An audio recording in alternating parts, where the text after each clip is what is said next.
করো শ্রবণ প্রভুরই বচন, বেদ পাঠশালা। রীতি দুয়ার দাও খুলে, করো শ্রবণ প্রভুরই বচন, বেদ পাঠশালা। প্রিয় শ্রোতা বন্ধু, বেদ পাঠশালা অনুষ্ঠানে আপনাকে জানায় সাদর অভ্যর্থনা। আজ আপনি কি জীবনে স্বর্গীয় শান্তি লাভ করতে চান, আত্মিকভাবে ঈশ্বরের সান্নিধ্য লাভ করতে চান? তাহলে অবশ্যই শুনুন আজকের অনুষ্ঠান বেদ পাঠশালা।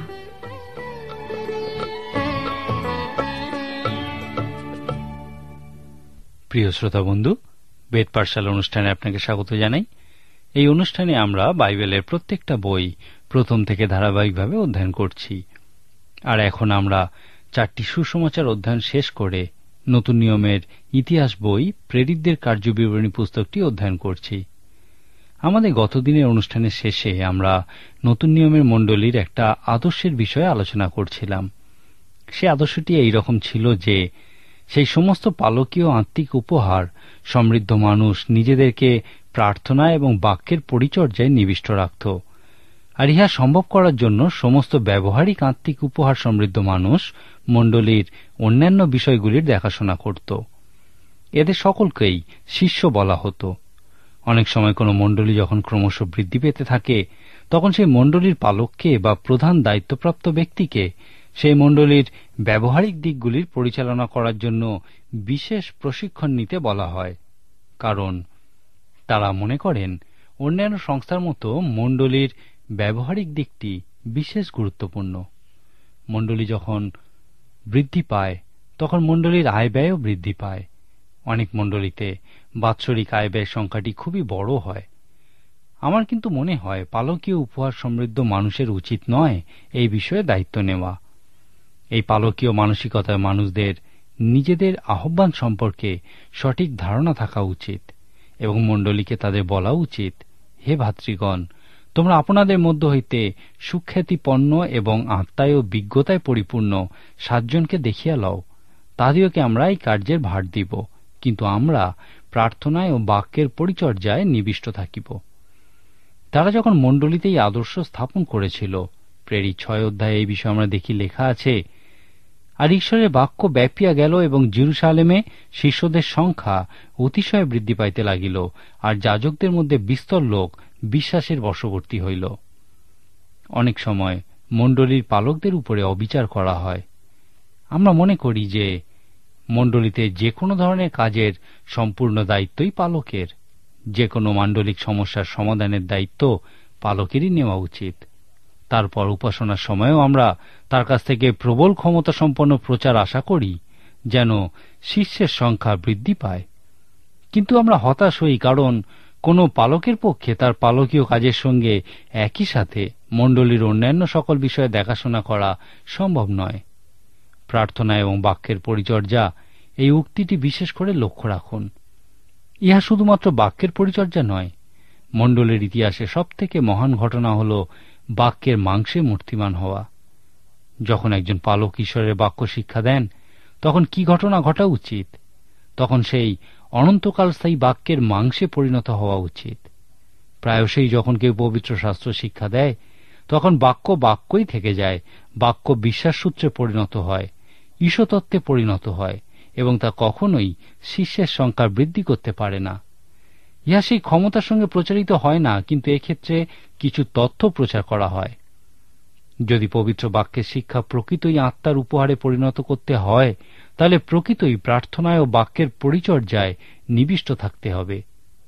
আর এই জন্য প্রয়োজন এই কাজের প্রতি সম্পূর্ণ সমর্পিত হওয়ার অঙ্গীকার।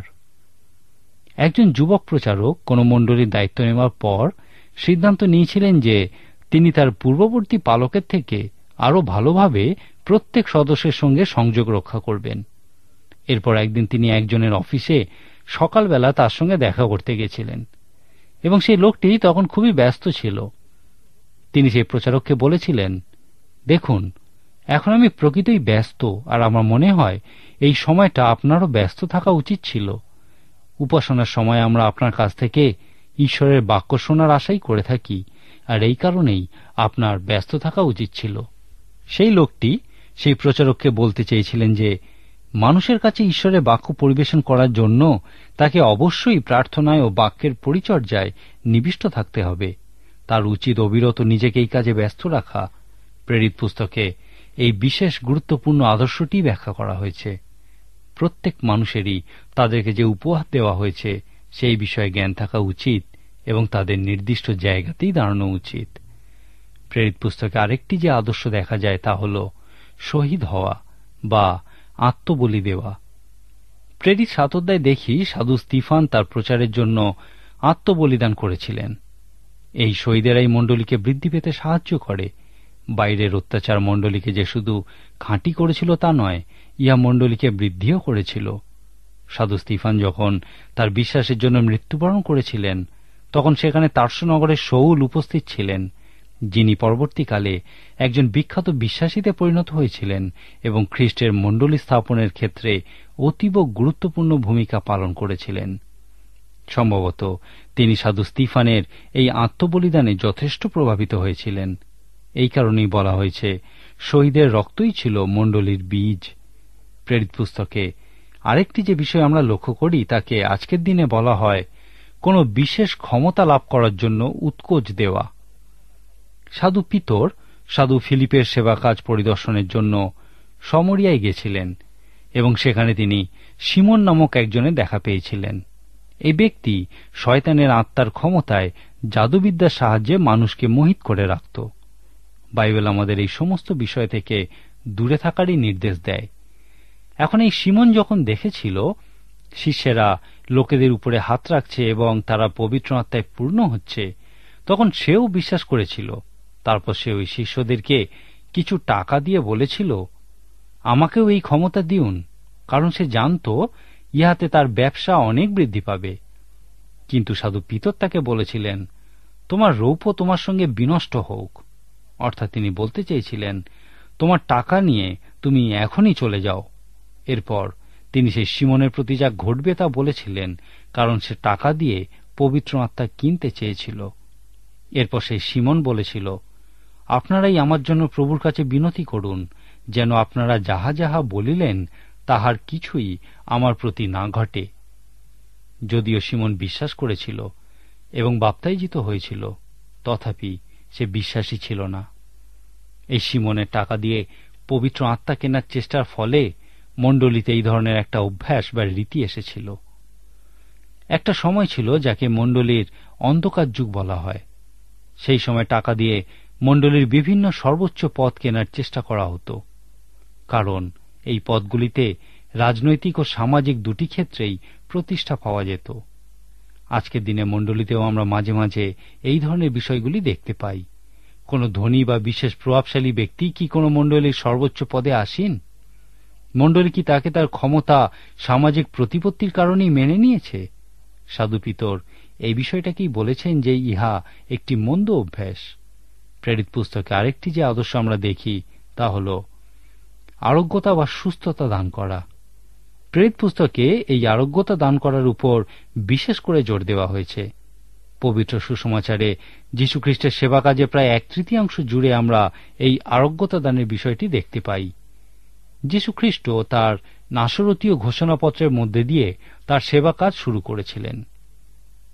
তিনি বলেছিলেন, প্রভুর আত্মা আমাতে অধিষ্ঠান করেন, কারণ তিনি আমাকে অভিষিক্ত করিয়াছেন দরিদ্রদের কাছে সুসমাচার প্রচার করিবার জন্য।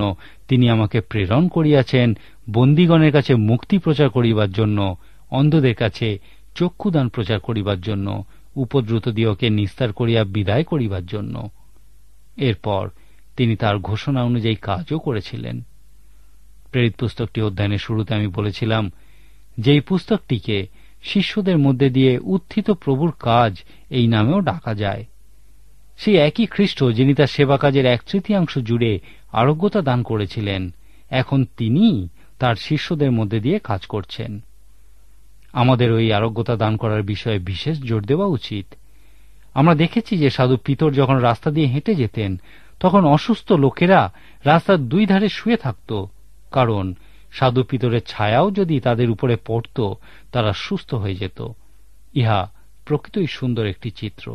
শিষ্যদের সেবা কাজে এই আরোগ্যতা দান করা একটি খুবই গুরুত্বপূর্ণ বিষয় ছিল। প্রেরিত 3 অধ্যায় সাধু পিতর ও যোহনকে আমরা মন্দিরে যেতে দেখি। মন্দিরের দরজায় একজন বসেছিল যে 40 বছর যাবৎ পঙ্গু ছিল। কোনো একজন তাকে বই নিয়ে এসে মন্দিরের দরজায় বসিয়ে দিত, যেন সে ভিক্ষা করতে পারে। সাধু পিতর ও যোহন সেখানে পৌঁছালে ওই ব্যক্তি তাদের কাছ থেকেও কিছু ভিক্ষা পাওয়ার আশা করছিল। কিন্তু সাধু পিতর তার দিকে ঘুরে বলেছিলেন, রৌপ্য কি স্বর্ণ আমার নাই, কিন্তু যাহা আছে তাহা তোমাকে দান করি। নাসরতীয় যীশু খ্রিস্টের নামে হাঁটিয়া বেড়াও। এই বিষয়টি প্রকৃতই আকর্ষণীয় একটি বিষয়। আজকের দিনে আমরা মণ্ডলীকে বেশিরভাগ ক্ষেত্রেই ধনী রূপেই দেখি। কোন একজন বলেছিলেন, আজকের দিনে মণ্ডলী বলতে পারবে না রৌপ্য কি স্বর্ণ আমার নাই। কিন্তু আরও একজন বলেছিলেন, এবং মণ্ডলী কথাও বলতে পারবে না, উঠো এবং হাঁটিয়া বেড়াও। সাধু পিতরের কাছে কোনো পয়সাই ছিল না, কিন্তু তিনি সেই ব্যক্তিকে সুস্থতা দান করেছিলেন। আমরা দেখি লেখা আছে, আর সে লম্ফ দিয়া উঠিয়া দাঁড়াইল ও হাঁটিয়া বেড়াইতে লাগিল, এবং বেড়াইতে বেড়াইতে লম্ফ দিতে দিতে ঈশ্বরের প্রশংসা করিতে করিতে তাহাদের সহিত ধর্মধামে প্রবেশ করিল। যীশুখ্রিস্ট যেমন সেই বৈৎসদা পুষ্করিণীর ধারে সেই শয্যাশায়ী ব্যক্তিকে কৌশলগত কারণে সুস্থ করেছিলেন, সেই রকম ইহাও ছিল কৌশলগত কারণে সুস্থতা। এই সুস্থতা একটা অনুঘটকের কাজ করছিল, যা তাদেরকে সুসমাচার প্রচার করার সুযোগ দিয়েছিল। ইহা হল মণ্ডলী সেই সম্পাদিত কাজের অংশ, যা পৃথিবী অস্বীকার করতে পারে না। আমরা দেখি যে সেই ফরিসী সদ্দুকীরা শিষ্যদের উপর খুবই অসন্তুষ্ট হয়েছিল, বিশেষ করে যখন তারা খ্রিস্টের পুনরুত্থান প্রচার করছিলেন। সেই ফরিসীরা ছিল খুবই গোঁড়া প্রকৃতির এবং সদ্দুকীরা ছিল উদার প্রকৃতির। তারা কোনো অলৌকিক কাজ বা খ্রিস্টের পুনরুত্থানে বিশ্বাস করত না, আর সেই কারণে যখন শিষ্যরা খ্রিস্টের পুনরুত্থান প্রচার করছিলেন, তারা অত্যন্ত ভীত হয়ে পড়েছিলেন। যাই হোক, তারা শিষ্যদের কারারুদ্ধ করে তাদের প্রচার বন্ধ করতে চেয়েছিলেন, কিন্তু সেই ব্যক্তির লাফিয়ে লাফিয়ে ঈশ্বরের প্রশংসা করা তারা অস্বীকার করতে পারেননি। সকলেই জানত সেই ব্যক্তি 40 বছর যাবৎ পঙ্গু ছিল এবং এখন সে লাপাচ্ছে, দৌড়াচ্ছে। তারা শিষ্যদের সেবা কাজ বন্ধ করার জন্য সর্বতোভাবে চেষ্টা করেছিল, কিন্তু সর্বদা তাদেরকে শিষ্যেরা অলৌকিকভাবে যে সুস্থতা দান করতেন তা স্বীকার করতে হতো। প্রেরিত পুস্তকে এই আরোগ্যতা দান করার বিষয় লক্ষ্য করুন যে এই সেবা কাজের মূল বিষয়টা হল মণ্ডলীতে পবিত্র আত্মার শক্তির অলৌকিক উপস্থিতি। এক্ষেত্রে অনেকেই বলেন, এখানে ঈশ্বর একই জিনিস বারবার বিক্রয় করেছেন। এখন আপনারও কি তাই মনে হয়? আমার মনে হয় যদি আমরা প্রকৃতই বুঝি যে জিনিসটা কি, তাহলে আমরা উপলব্ধি করব যে ঈশ্বর একই জিনিস বারবার বিক্রয় করেননি। প্রেরিত পুস্তকে মণ্ডলীকে দত্ত ক্ষমতার বিষয়ে অবশ্যই লক্ষ্য করুন। এই ক্ষমতার জন্যই মণ্ডলী তার কাজ সম্পন্ন করতে পারত। মণ্ডলীর এই কাজের একটা অংশ হল অলৌকিকভাবে আরোগ্যতা বা সুস্থতা দান করা। এই বিষয়টি কখনো উপেক্ষা করবেন না। আজকের মতো তাহলে এখানেই শেষ করি। ঈশ্বর আপনার মঙ্গল করুন। প্রিয় শ্রোতা বন্ধু, প্রভু যীশু সম্পর্কে অধিক জানতে হলে আমাদের ঠিকানায় যোগাযোগ করুন। আমাদের ঠিকানা হল বেদ পাঠশালা, পোস্ট বক্স নম্বর 8956, ধর্মতলা পোস্ট অফিস, কলকাতা 700013। আবার বলছি, বেদ পাঠশালা, পোস্ট বক্স নম্বর 8956, ধর্মতলা পোস্ট অফিস, কলকাতা 700013। নমস্কার।